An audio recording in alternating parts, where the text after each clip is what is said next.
An excellent way to stay sober. We have two other meetings on Monday nights at 6 o'clock. We have a STEP meeting, the Stay Alive Literature Group. We bring in a speaker. We talk about the STEP of the week, and then we have some open sharing. And then on Thursday night at 7:30, just right up the street, the Salem Church on Court Street, there's a big book breakdown. Every Thursday night at 7:30, we go through the book line by line, sentence by sentence, word by word, and get into the solution. And I'm your chairperson, so we're going to get started. Welcome to the Conscious Contact Speaker Group of Alcoholics Anonymous. My name is Nick. I am an alcoholic. This is a one-hour speaker meeting that meets every Saturday evening at St. Paul's Lutheran Church, 301 North Main Street, at 8:30 p.m. in Doylestown, Pennsylvania. Food and fellowship starts at 8 p.m. The business meeting for this group meets every Saturday at 7 p.m. to 7:30 right here. The purpose of this group is to provide a consistent message of hope and recovery through God reliance and service to others through the practice and teaching of the 12 steps. We record all speakers so that others may benefit from their message of recovery. If you wish not to be recorded, simply ask. This is an open meeting of Alcoholics Anonymous. The group would like to welcome everyone, especially newcomers.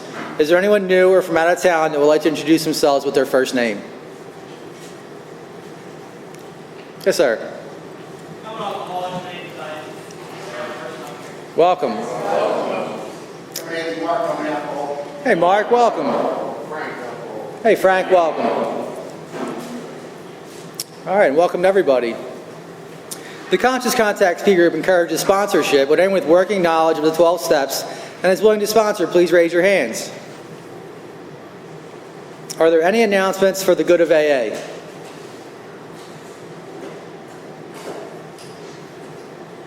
We have meeting lists and big books on easy terms. Please see me or any home group member after the meeting. If you cannot afford a big book, the Conscious Contact Speaker Group will give you one at no charge. Anyone willing to make donations for the purchase of big book and CDs to help those who can't afford them can put donations on the jar on the table marked big book and CD donations. If you'd like a speaker of any past or present, please see me or any home group member before or after the meeting, and they are available free of charge as well. And now with that, we have Jess to come up and read the AA preamble.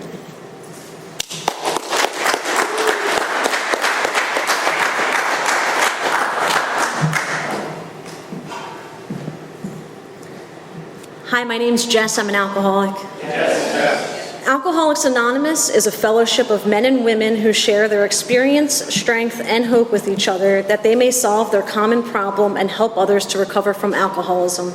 The only requirement for membership is a desire to stop drinking. There are no dues or fees for AA membership.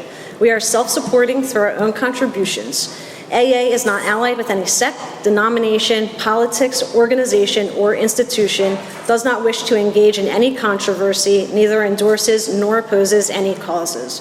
Our primary purpose is to stay sober and to help other alcoholics to achieve sobriety. And I've asked my friend Brian to come on.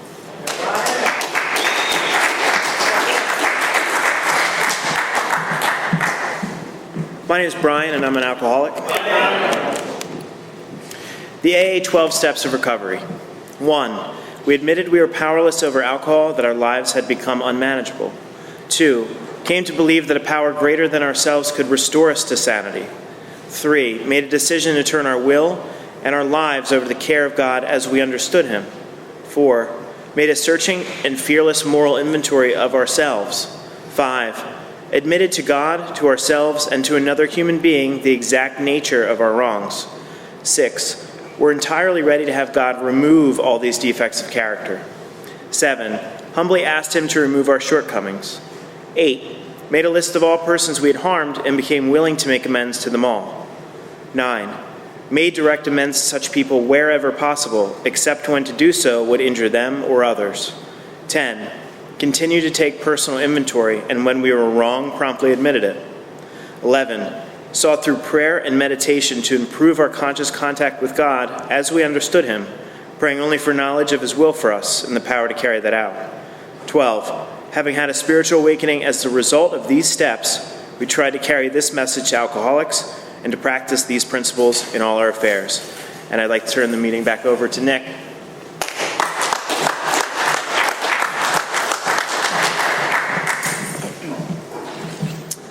The seventh tradition. Every AA group ought to be fully self-supported and declining outside contributions. At this time, we'd like to pass the baskets. We have no dues or fees. But we do have expenses, and this group provides many services. Your donations cover rent, big books, CDs, events, and workshops. There is absolutely no smoking on church property. Just a quick announcement, we do have a service commitment. It's on Sunday nights at the Pyramid Recovery Center in Quakertown at 7 o'clock? 7 o'clock. If anybody's interested in doing some service work, go in there and speak to the people in the community. Come see me or Ron after the meeting. Thank you. Please take a moment to silence all cell phones and limit movement during the meeting to avoid distractions. Now let's introduce our speaker, a good friend of the Conscious Contact Speaker Group, Mark S. out of New Jersey.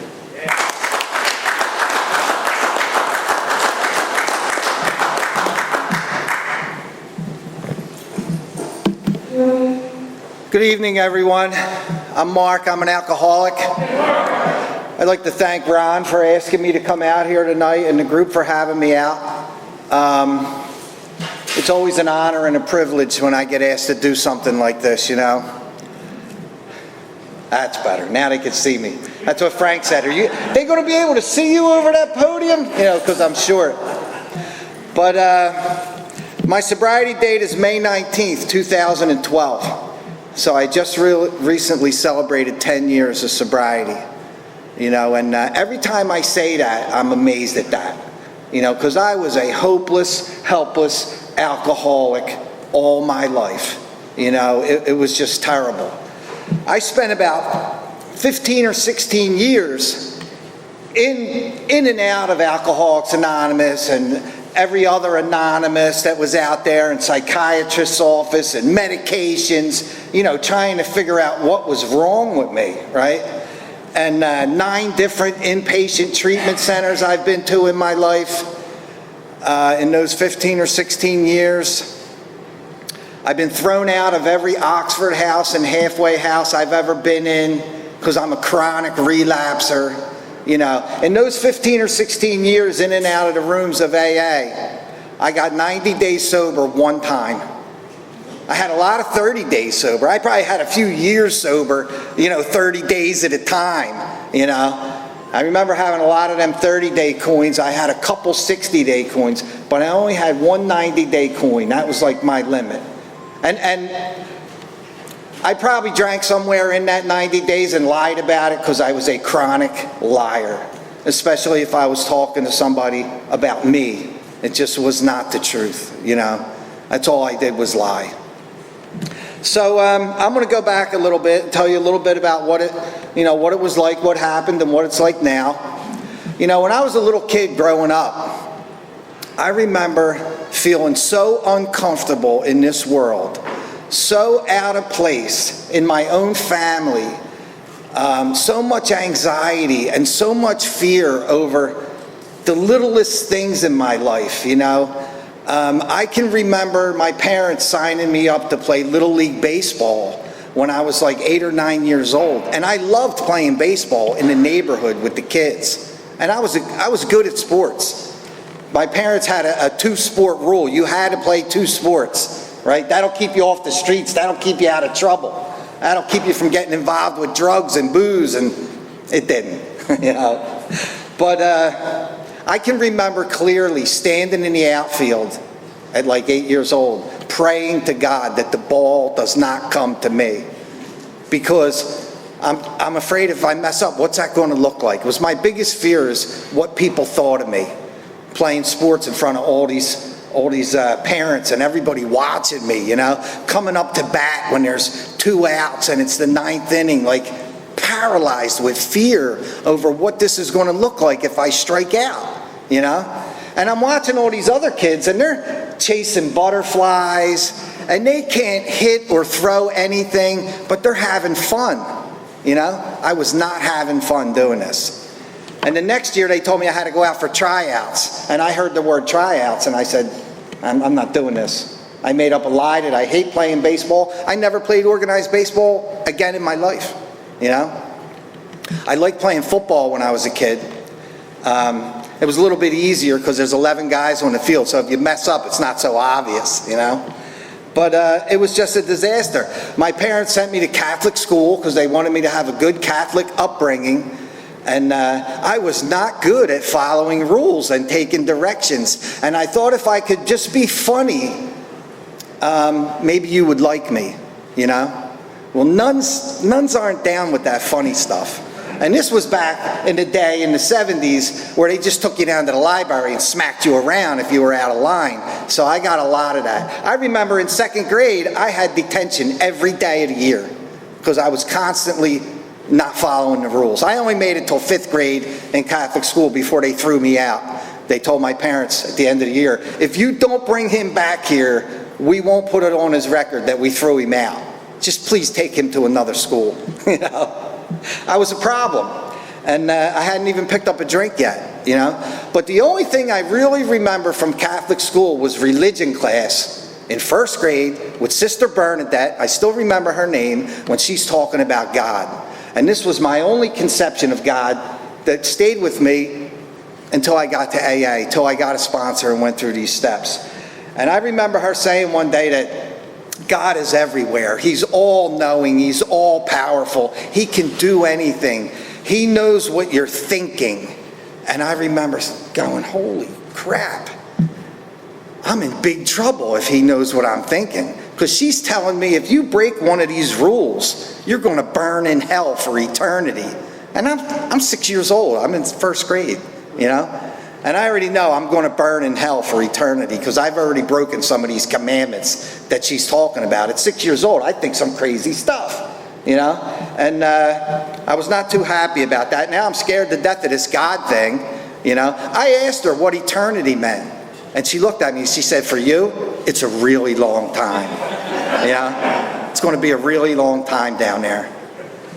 So, you know, I go to public school. I'm scared to death. All summer long, I got to go to this new school. Am I going to fit in? Are people going to like me? What's the teachers going to be like? I had more friends in the public school than I had in the Catholic school, and I'm scared to death. But public school worked out okay. They had a lot of things to keep you busy and, you know, a lot of things to do, and I didn't get in trouble in public school. And then when I was 12 years old, I had 2 older brothers, and my next oldest brother, my brother Michael, he was born with a disease that I had no idea that he had. He was born with something called Cooley's anemia. And nobody ever told me about it. I was a little kid. All I knew was that he had to go to Children's Hospital in Philly every 2 weeks, get a blood transfusion. His body didn't remake its own blood. And there's no cure for it. And nobody's ever lived past 17 years old. They still don't have a cure for it today. And at 17 years old, he died. You know, and I was 12. And my older brother had just moved out, and now I'm the only one left home. And I remember coming home from school that day, and there's a lot of cars at the house, right? My brother had died earlier that day, and I went in, and my parents took me in a room and told me that my brother had passed away. I didn't even know he was sick, you know?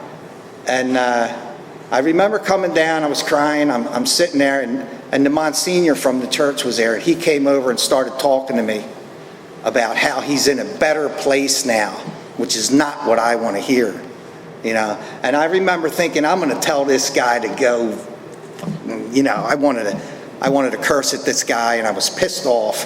And I didn't say nothing, I just got up and walked away. So about 6 months later, it's the summer between 8th grade and freshman year, and a lot of the kids I'm hanging around with are drinking and smoking some weed and doing some stuff, and they look like they're having a good time. And I made a decision, I'm going to try this drinking. And I'm home alone. We had a built-in swimming pool. My parents both work, and I got 3, I didn't even get 1, I got 3 to start with. 3 Black Label beers out of my father's refrigerator, and I went out and I had the frosted glass, and I drank all 3 of them. And I had arrived, man. I remember they say when you can remember the first time you drank or the first time you got drunk, you might be an alcoholic, right? I remember thinking, holy crap, this is great. All that fear and anxiety drained out of me. I can be open and honest with people. And I remember saying to myself, I want to feel like this all the time. This is the greatest thing I've ever experienced in my life. And I was off to the races, you know.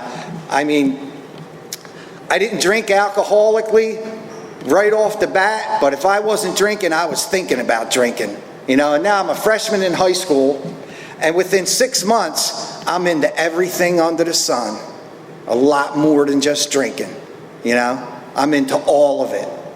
And at 13 years old, as a freshman, at 4 o'clock in the morning, I'm crawling into my parents' bedroom on my hands and knees to steal money out of my father's pocket when his pants are on the chair to get what I want, you know? And that was where it all started. Now I'm in high school, and I'm supposed to go to college. I got all these college prep classes. And I was a good student, even though I didn't even hardly pay attention in class. I could get good grades on these tests, you know? And by the time I was a senior in high school, I barely graduated. I got bottles of vodka in my locker, other things in my locker, you know? And I wrestled for this school, Highland High School, back in the early 80s. I graduated in 1982. And wrestling was the big sport there, you know? We were always in contention for a state championship in wrestling at Highland High School. It was very competitive. And this is when I knew I had a real problem on my hands. I would do all my drinking all year long, but for those couple months of wrestling season, freshman, sophomore, and junior year, I could put everything down. For those 3 months, I didn't do anything but wrestle and practice and do that. Now, senior year comes around, and I'm planning on doing the same thing. And I got to work pretty hard to get in this lineup. And I worked a little bit too hard, and they made me a captain of the team, right? And I remember thinking, I don't want to be captain of this team. I should not be setting an example for anybody, right? And but the big thing was I wrestled all that year, but I couldn't make it through the year anymore without drinking. The obsession to drink was getting so great that after a match on Wednesday, I'd get obliviated. And after a match on Saturday, I'd get obliviated. Then I'd have to get back down to weight. And I wrestled all that year, and I only lost 2 matches all year long. And we were the #1 team in the state that year in 1982. First time Highland High School ever did that. And now comes the districts and the regionals and the tournaments. And I'm seated #1 in my weight class, right? I'm a captain of the state championship wrestling team. And we're going to wrestle on a Friday night. And about 5 minutes before this match, I start thinking to myself, if I win, I can't drink. I got to get weighed in at 7 o'clock Saturday morning. I'm losing. That's what I'm going to do. And my obsession to drink completely overrode my fear of looking bad. And I went out there and I lost on purpose. I lost by 1 point to a guy I had beaten 10 times. And everybody knew it. My coaches knew it. All my teammates knew it. And it was the worst thing I ever did in my life. And an hour later, I was drunk and high, and I didn't care. And I stayed that way for 30 years. It was 1982 when I did that. And I went through these steps when I was 48. I was 18 years old when I did that. And it was one of my biggest regrets. And then my life just turned into a big disaster, you know. I'm drinking in the bars now, and I'm doing all kinds of other crazy stuff. And I get married to a woman at 25 that I really can't stand, you know, by the time I get married to her. But, you know, the invitations had already gone out, and I knew I shouldn't be marrying this woman. We're both drinking and doing the same things, and I'm afraid to call it off because what are people going to think of me? So what the hell, I get married anyway. And I make her life a disaster for 7 or 8 years. And we have a son together. And we get divorced. And then I go way off the deep end with a lot more than just drinking. And I go into my first treatment center in 1996. I would go to Seabrook House 3 times in 1996. You know, the first time I went in there, I was 114 pounds. I looked like a skeleton with skin on it. I was homeless for about 6 months. I owned absolutely nothing. And I remember this guy, this counselor in a small group of like 6 or 8 people. He comes in the beginning of the meeting and he said, how many people in here are happy today with who they are? And we all raised our hands. And he just started laughing. He's like, you've been homeless for 6 months. You own nothing. You're not allowed to see your own son. And you're happy with who you are? I said, yeah, I kind of like myself. You know what I mean? And I didn't know it at the time, but that's the alcoholic ego. You know, I have very low self-esteem, but I have a tremendous ego. Like, I go into a rehab the first day in so much emotional pain, I'm willing to do anything they tell me to do because I just want the pain to stop. But in about 4 or 5 days, I think I know everything. And I'm leaving because you people are crazy. I'm not as bad as these people over here. I'll be all right. I'll just go to some meetings and I'll be fine. You know? So those 15 or 16 years I spent in AA, I never had a big book. I never had a sponsor. I never had a home group. I never had a commitment. All I did was show up for a meeting, sit there, and leave after the meeting. I never asked for help. It's like I would walk into a meeting sometimes wanting to drink so bad, I'm probably going to leave before this meeting starts. And somebody would ask me, "Hey, Mark, how you doing?" "Good. I'm doing good. How you doing?" You know, because I'm not honest. Because my ego is in the way. And I find out every time I go to a rehab and speak today, you see everybody outside smoking, and you ask any one of them how they're doing, they will all tell you good or great. I'm doing great. I got 5 days, you know? They'll all tell you that. I test that. They'll all tell you they're doing good or great, you know? And that was me. Unable and unwilling to be honest with anyone. I never asked for help. I was going to figure this out on my own. So I go through this whole debauchery of rehabs after rehabs and, you know, relapse after relapse. And I'll fast forward to my last treatment center. I went to Boca Raton, Florida, and it seemed like a good idea. You know what I mean? I needed to go to rehab again. And I was there for 30 days. It was around... I got out right before Thanksgiving in 2011. My sobriety date's May of 2012, so I didn't stay sober then either. But, you know, each rehab I would go to, I'd get a little bit more willingness and a little bit more willingness. I was in this one place, I was in a year-long halfway house program in 1997 after my 3rd treatment center in Wilmington, Delaware, called the Lyman House. And there was a real good counselor there who was really trying to help me. And he came up to me one day, he says, "I never met somebody so negative and so angry like you are. Like you're unwilling to take the simplest suggestion we give you." And he gave me this little notepad and a little pencil. He said, "I want you to put this in your pocket. And every time you say to yourself or you say out loud, 'I'm not doing that,' I want you to mark it down. And see how many marks are on there at the end of the day." And I just looked at it, and I looked at him, I said, "I'm not doing that. That's stupid. How's that going to stop me from drinking? I'm not doing it." Then a couple weeks later, I get caught drinking. One of the other guys ratted me out. It's been 90 days. And I remember him telling me as he's throwing me out on a Friday night at like midnight, that, you know, you can still do this if you can get honest. Because he knew I was lying to him the whole time, you know? And that stuck with me, that you can still do this if you can get honest. So I go to this treatment center and I make a decision when I'm down there. For the first time in my life, I'm going to come home, I'm going to get a sponsor, and I'm going to do whatever they tell me to do. I give. I can't take it no more. I can't live like this anymore. I'm finally going to take direction. And after 30 days, they drop me off at the Fort Lauderdale airport, and I'm walking down to my gate, and I can see the bar. And I do not want to go drink. I cannot go in there. There's no way I'm going in this bar and drinking. And about 30 seconds later, I'm sitting at the bar, and I'm drinking. And I come home, and I get off the plane. My current wife, this is my second wife, I don't even know how that happened along the way. I got married again. I got married in 2000. So I put this woman through hell from 2000 to 2012, you know, before I got straightened out. And she was not happy, you know, because I'm drunk when I get off the plane.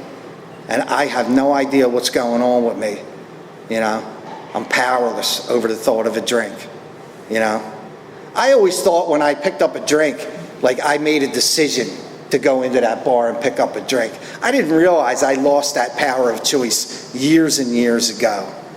You know, when the thought comes and suddenly happens to me, I go drink. I remember one time, I tell this story a lot, I'm married to my current wife. It's probably like 2004, and my son's about 8 years old, and I'm working. I don't know how, I always kept a job during this time. I've been at the same company for 24 years now. And my boss is a great guy. You know, God put him in my life. I went to treatment 4 or 5 times working for this guy, and he would always tell me, "You're a great guy, you're a great worker when you're straight. You know, go to rehab, get straightened out, you know, and your job will be here when you come back." And it always was. My boss's son, in 2015, his only son, died from an overdose, you know, and it was terrible. But I lost my train of thought. I get out of this rehab and I come home, and then now I start going to meetings. And, the story I was going to tell. We got a vacation planned. We're going to go to Wildwood for a week, right? We got a place rented. It's the summertime, and I've been sober about 60 days, you know, and it's Friday afternoon, and she calls me. It's like 3 o'clock. "You're coming right home, right?" Because she's nervous as hell. "Yeah, I'm coming right home. And I have all intentions of coming right home." "You're not going to cash your check, right?" "No, I'm not going to cash my check." "You're not going to do anything stupid, right?" "No, I will be right home. Your ex-wife already dropped off your son, the car's packed. All you got to do is come home and we're going to go." "Okay." And on that ride home, suddenly, you know, it talks a lot in our book about suddenly, I get the thought that I'm going to stop at the bar real quick. I'm going to have like 2 drinks, and I'm going to go home. We're going to go to the shore. Nobody's going to know it. It's been 60 days, and I'll be fine. That's what I think. I know I can't go to Camden or Kensington because I know what happens when I do that. And I completely believe that I can have 2 drinks. That's the insanity of this disease, you know, that I'm going to do that. And I stopped at that bar, and I had half of 1 beer. And there I go, 100 miles an hour down the road. And I come home on Monday morning with no money, no jewelry, no wedding ring, and no car. Because when I start drinking, I can't stop till everything's exhausted. I just can't stop, you know? So I come back from the rehab, and I get myself sobered up, and I start going to meetings, and I tell people, you know, I just got out of treatment, I'm looking for a sponsor. And they all point to this guy across the room. "Go ask him. He sponsors a lot of guys. He'll help you." And I asked him if he would be my sponsor, and he said, I'd be honored to sponsor you. And I was immediately thinking of all the things I'm not going to tell him. You know what I mean?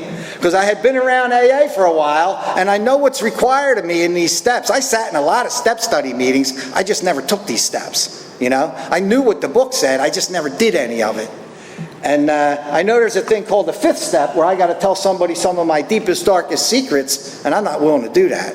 I got things I'm going to hold on to. I went through some of these steps before with other guys, like, you know, half-assing it, and I always did exactly what the book says not to do at step 5.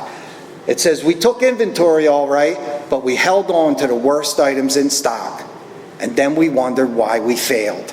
And that's what I would do. I'm chairing meetings, I'm setting up meetings, I'm in service, I'm going to 2 meetings a day, and I can't understand why I'm still relapsing, you know? Never took these steps. I remember my sponsor telling me one time in the parking lot of the clubhouse we were going to for meetings. He said, "You know those people that they come into AA, they got a lot of problems going on, and they're about to lose their wife and their family and their job, and they got a bunch of DUIs, and they come to a lot of meetings, and they stop drinking, and they don't really do any step work, and they get involved in some service, and they stay sober a long time, and they're happy." I was like, yeah, I know a lot of them people. He said, "You ain't one of them. You're the real alcoholic that this book talks about. And until you take these steps, you're going to continue to get what you always got. Now, until you're ready to do this and get honest with me, then we'll talk." And he turned around and walked away. My sponsor was tough on me, and I needed that, you know. So a couple days later, we're at his house looking at steps 1, 2, and 3, and within like 3 hours, we didn't spend a whole bunch of time on step 1. And, you know, we looked at step 2 a little bit, and he asked me if I'm willing to believe there's something out there that could help me. And I said, I sure hope there is. And he said, let's look at step 3. And, you know, he explained it as best as he could, you know, turn my will and my life over to a God of my understanding. And I really didn't have much thought on that. And the next thing I know, I'm holding this guy's hand that I hardly know, and we're on our knees and we're taking a 3rd step prayer, right? And I just did whatever he told me to do, you know? If he told me to get on my knees and say this prayer, that's what I did. And the next thing I know, I'm writing a 4th step. And I was really good at writing a 4th step because I got a lot of resentments, and I know exactly why I'm pissed off at them, right?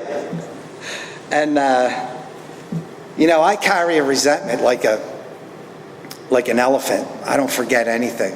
One of my very first resentments I wrote down was against a midget football coach I had when I was 9 years old. I'm writing this thing, I'm 48. He threw me off the football team for something I said about him, and I said it in close enough proximity to him so he would hear it, you know? I called him some very unpleasant names at 9 years old, and he threw me off the team, and my sponsor said, how dare he throw you off the team? Don't he know who you are? And I'm like, yeah, that's what I thought. And that was the running joke through all my resentments. How dare your ex-wife divorce you? Don't she know who you are? And I'm like, yeah, right, you know? So I'm writing on resentments, and we're going over them, and you know, when I got to my 4th column of my resentments, I had no idea the extent of my selfishness and my self-centeredness. I knew I was dishonest. That was just a given. But when I looked at it on my ex-wife, I was shocked at what I put that woman through, what I did to her, and the lying and the cheating. And, you know, I never told the truth about anything, you know. And next is coming the 5th step, right? And I got things I'm holding on to that I don't want to tell this guy. What's he going to think of me? And I start missing appointments with him and making excuses why I can't make it. And I start relapsing again. And I relapse once or twice, you know, a couple days here and a couple days there. And then I'm back at his house, and I'm like 3 days sober again, and he starts talking about God and the grace of God. And we start talking about all the times I should have been dead. There was multiple overdoses and, you know, guns to my head in Camden and Kensington, and, you know, and that was really the only time I ever thought about God, was when I thought I was about to die, and that Foxhole prayer goes out, right? I was in an accident one time in 1991 in a dump truck as a result of my drinking and using, and I fell asleep at 9 o'clock in the morning and ran into the back of another dump truck doing like 60 miles an hour. I broke 26 bones. I was in a wheelchair for a year and a half. But when I was trapped in that wreckage, thinking I'm going to die, it took them 2 hours to saw me out of there. I go right to God, you know, like, God, please don't let me die here. I'll do anything, you know, just don't let me die here. And he started talking about God. And he said, you know, you've always been in the grace of God. You're just too effing dumb to know it. That's what he said to me. And then he left the room to go to the bathroom or something. And I'm looking at this tapestry that was on his wall, big tapestry of the footprints prayer. And I had never read that before. So I start reading it, and I'm like, you know, yeah, God, you said you would follow me in this journey of life and walk side by side, hand in hand, where there's 2 sets of footprints. And how come in the times I needed you the most, where there's only 1 set of footprints, why did you leave me? It said. And I'm thinking, like, yeah, God, what's up with that? You know? And then I started to read the last line where it said, my precious child, Where there's only one set of footprints wasn't where I left you. That was when I carried you on my back. And I'm telling you, it was the first part of a spiritual experience for me, because what flashed through my mind was every Foxhole prayer I had ever sent out, and I realized they were all answered exactly the way I wanted them to be. I just didn't realize it at the time it was happening. And I started to believe that maybe God does love me, and maybe God does take care of me, and maybe He's been carrying me all my life. Like 4 guys that I worked with are all dead, that I ran with. Why am I alive? Maybe it's because of the grace of God. And maybe God can help me with this too. And I would have one more relapse after that lasted about 2 weeks, and it was the absolute worst 2 weeks of my life. And at the end of that 2 weeks, I've been MIA from my sponsor for about a month, and I've been MIA for 2 weeks. The phone is off, and I'm in Camden doing what I do.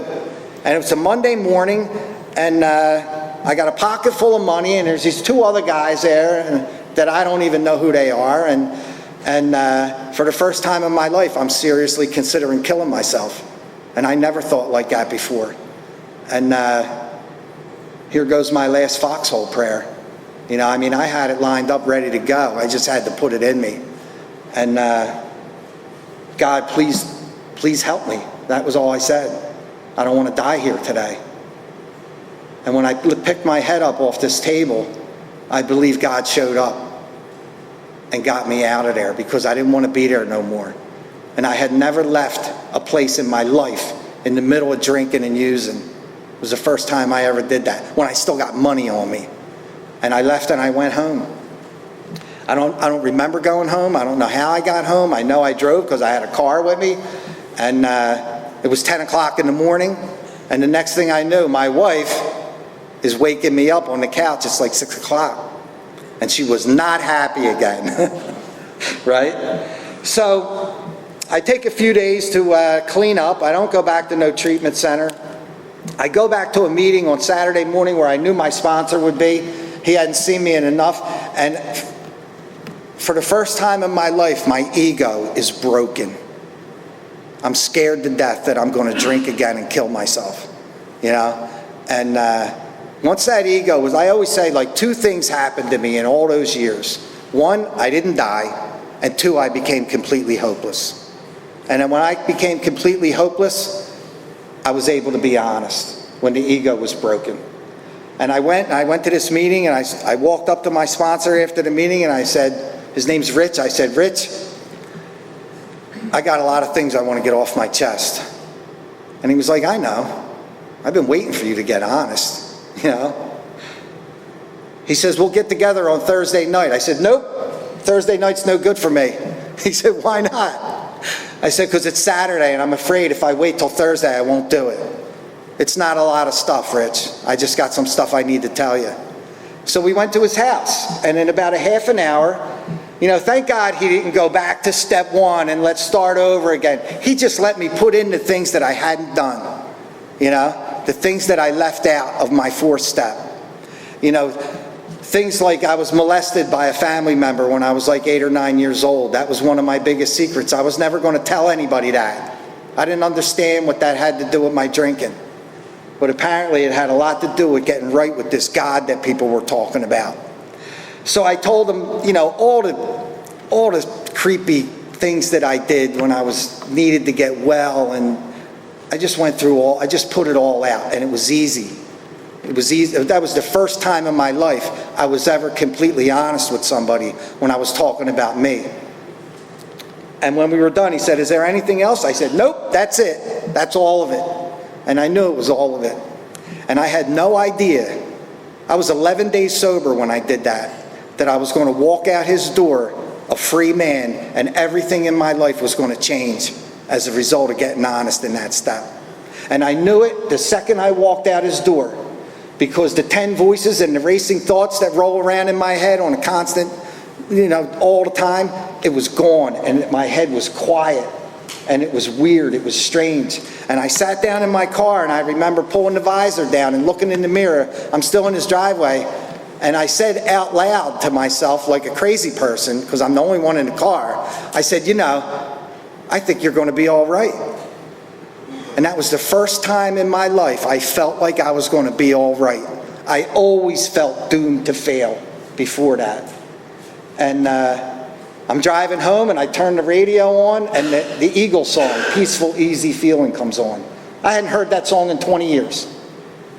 And I had to pull over on the side of the road. I'm bawling, I'm crying. Like, I didn't know this was the beginning of a big spiritual experience for me, but it was. You know, like I knew that was a sign from God that I was going to be okay. You know, and I went home and I had the direction to meditate for an hour and look at the things that I had done, see if I had left anything out. And I went in my bedroom and opened my book and I fell asleep in about 2 minutes. And I had the greatest night of sleep I ever had in my life. And every night since then has been the same for the last 10 years, you know. And my entire attitude and outlook on life changed that day.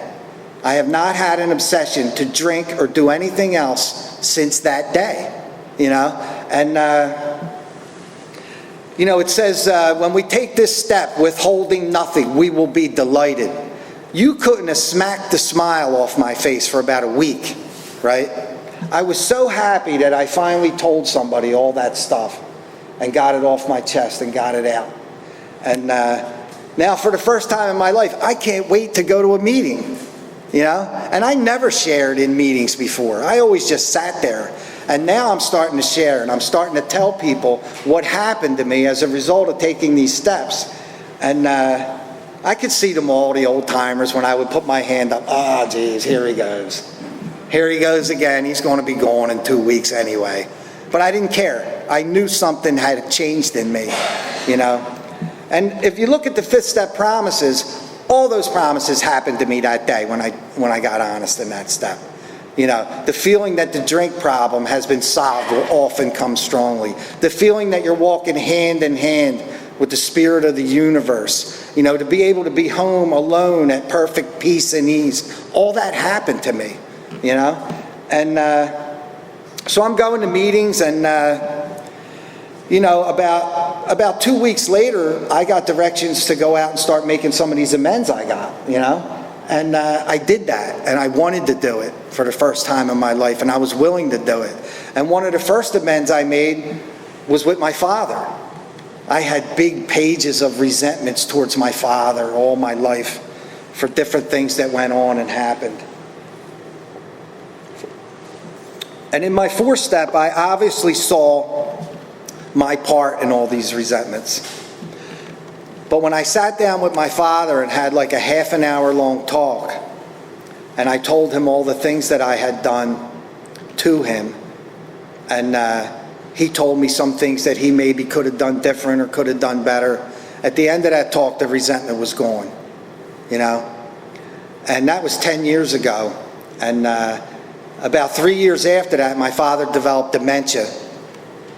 And we had like a good 3 years together where our relationship was really good. And then the dementia started getting worse and worse and worse, and we had to have people in the house to take care of him. But for the last 10 years, I've been able to be there, you know, to be there to help my mother. She's 87 years old now, you know, to help her out and help him out and go through everything that he went through sober and be there was a blessing. He died a year ago, last July 8th. And, you know, it was okay, you know. It was sad, but it was okay. And so I start making all these amends I got to make, and I'm doing everything I'm supposed to do. Now I'm about 3 months sober, and I'm chairing a meeting at the New Beginnings Clubhouse right up the street from me. And after the meeting, this guy walks up to me and asked me if I could sponsor him. And I said, hold on a minute. Let me go talk to my sponsor. So I go over to my sponsor and I'm like, can I sponsor this guy? I got 3 months. How much, what do I tell him if he asks me how much time I have? He says, if he don't ask you, don't tell him nothing, right? And my sponsor's kind of like a no-nonsense kind of guy. He looks at me, he goes, bro, did you have an awakening as a result of these steps? I said, yes, I did. He said, then you're qualified to help the next person. Just take them through the book. Don't leave nothing out, and don't add none of your own crap in there, and you'll do fine. And I was like, yeah, I don't want to mess nobody up. He said, have you looked around the rooms of AA recently? You can't mess these people up more than when they come in here. And they don't even know what they're supposed to be doing. Just take them through the book, you'll be fine. And I started sponsoring people. And I was on fire. I was crazy. I was running around trying to help people that didn't even want help. You know what I mean? And the first year of my sobriety was the greatest year of my life. I went to a meeting somewhere every day. I was going to meetings in Philly and all over Jersey, and I'm picking up guys at halfway houses and Oxford houses, and I'm speaking at rehabs. And I probably went to a meeting every day for the first 3 years because I wanted to be there, And some of these guys that I sponsored got better, and they're still sober today, and they're sponsoring other guys. A lot of them didn't get better. A lot of them are still drinking. A few of them died, and my sponsor told me, listen, don't have any expectations. When somebody does get better as a result of these steps, we take no credit for that. And when somebody doesn't get better, we don't blame ourselves. Just do the best you can. And that's what I've been doing, So, at exactly 4 months sober, in September, I got sober in May, I got to go to a wedding, right? And I was always a disaster in the past, I either drank at the wedding, or I would just leave and not come back for days, or I'd be miserable and pissed off because everybody's drinking around me and I can't drink, right? So I got to go to this wedding, and I talked to my sponsor about it. I had a good reason for going to this wedding. My wife said, you're going to this wedding with me. So I had to go. My wife works for the United States District Court. She's a big boss over there, which is a whole funny story in itself. But luckily, I never ended up in federal district court, right?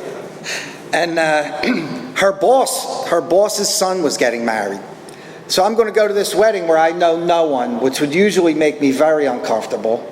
The only person I'm going to know there is my wife. And my sponsor said, yeah, go, have a good time. You're doing all the right things. I didn't have to do the things that I would hear early on in AA, like, you better go to 3 meetings a day before you go to that wedding, or you better park your car right outside the door with the engine running facing out of the lot in case you got to make an escape, you know what I mean? You better take 3 sober guys with you to keep an eye on you. I didn't have to do any of that. I knew I would be okay. I knew it going in. And on the ride up, my wife said, there's not going to be any problem at this wedding, right? I work with all these people. I said, not unless you create one, there's not going to be a problem.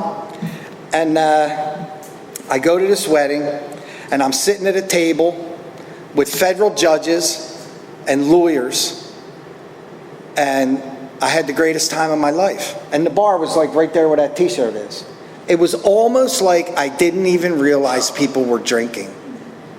I drank soda and coffee, and I had great conversations with people about sports and the weather, and I didn't tell one lie, and I didn't have to think about what I was saying, because I would turn, if you didn't know who I was, I would turn into George Costanza from Seinfeld. If you asked me what I did for a living, I might be a marine biologist, or I might be an architect. I used to do stuff like that all the time. I remember sitting in a bar one time, and this guy's telling me about his trip he took to the Swiss Alps skiing, and I started telling him about the time I went there. I had never been there. I just started telling him about the time I went there. That's the kind of lies I used to tell, embellishing stories. And it didn't even have to do with drinking. If I saw a fender bender car accident on the corner, by the time I told you about it, I might have saved 2 or 3 lives. That's what I used to do. And I didn't do any of that. They asked me what I did for a living, and I told them I work for a construction company. I drive a dump truck.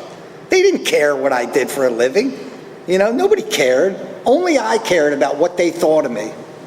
And for the first time in my life, I was comfortable in my own skin. And I didn't realize any of it until I walked out the door 4 hours later, and I was walking to the car, and I literally had tears running down my face. And my wife said, "What's wrong? What's the matter with you?" I just said, "Nothing, everything's good, nothing's the matter with me." That was when I realized that God had done something really special for me, you know? It was exactly like the 10th step said, like the problem had been removed. I wasn't fighting a drink, I wasn't thinking about a drink, I wasn't worried about a drink, and it's been like that since I got honest in my 5th step. It's been like that every day, you know? The last 10 years, all hasn't been great. You know, I buried 3 brother-in-laws as a direct result of alcoholism. You know, I would ask them if they want help. I would try to take them to meetings. They didn't want nothing to do with it. One of my brother-in-laws had 2 little kids, left his family, left his wife, took off. They found him dead under a bridge in California, you know. The other 2 just sat at a trailer park in Wildwood and drank themselves to death, you know, at 48 and 50 years old.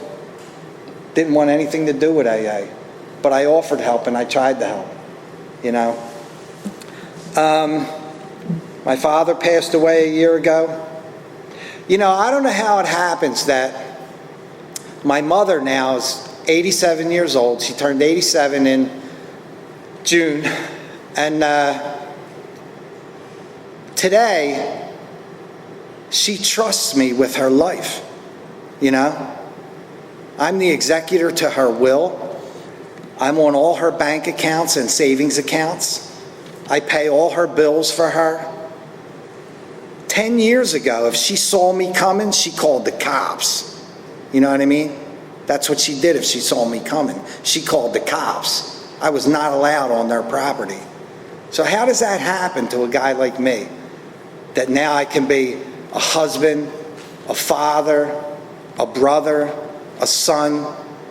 You know, I'm still shocked at the life I have today as a result of AA. These 12 steps, the people in AA that helped me along the way. You know, life is really, really good, you know. I have problems. They're just not really problems today, you know. Things go well. You know, the job I had for 23 years, for the first 13 or 14 years of it, I hated that job. I hated it. And after I went through this work, I still have the same job. It's a good job. You know what I mean? I got a good boss. It was me. I was the problem. Something needed to be changed in me. And when I took that 5th step and I finished it, that's when step 2 happened to me. You know? That's when I was restored to sanity. Because I no longer thought like I used to think. Like, I still have thoughts sometimes, like, you know, yeah, that cold beer over there looks pretty good. But the thought of drinking it never comes. I know I'm an alcoholic. I know I can't drink. You know, I don't ever have an obsession that I gotta call somebody up and talk through it. I just haven't had that experience yet, you know. My life is really good, and it's a result of Alcoholics Anonymous, the people in Alcoholics Anonymous, good sponsorship, these 12 steps, and a God of my understanding. That's all I have. Thanks.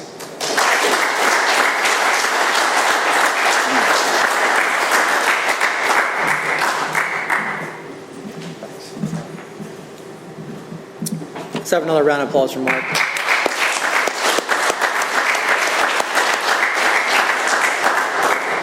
It's customary to form a line and thank the speaker. They come here on their own time and expense, so we'll do that afterwards. We could use some help cleaning up, and if you care to join us, we have a nice way of closing.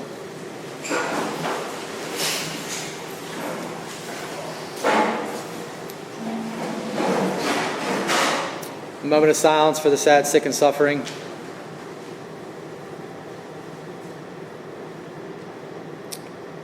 Our Father, who art in heaven, hallowed be thy name. Thy kingdom come, thy will be done, on earth as it is in heaven. Give us this day our daily bread, and forgive us our trespasses, as we forgive those who trespass against us. And lead us not into temptation, but deliver us from evil. For thine is the kingdom, the power, and the glory, forever and ever.